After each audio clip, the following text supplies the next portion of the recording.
C'est vrai qu'une petite minorité d'adolescents consomment parce qu'ils ont des problèmes personnels.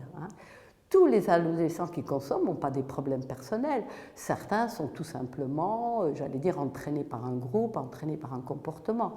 Donc pour cela, on revient aux questions précédentes. Mais il y a des jeunes qui ont des difficultés personnelles qui font qu'ils consomment de l'alcool parce qu'ils sont en grande difficulté psychologique, relationnelle.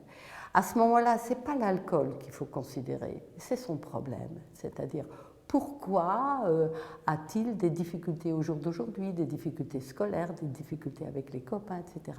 Et là, de nouveau, ce n'est pas l'affolement qui aide, c'est tout simplement tenter d'en discuter avec le jeune. Quelle est la situation qui a changé les choses ? Vous savez, contrairement à ce qu'on croit, un certain nombre de jeunes subissent des violences physiques, voire sexuelles. Et ça les trouble beaucoup parce qu'ils n'étaient pas préparés à cela. Et puis, ça a quand même touché leur intégrité. Donc, à ce moment-là, c'est autour de ce problème qu'il faut trouver une solution. Et parfois, une aide psychologique, voire psychiatrique.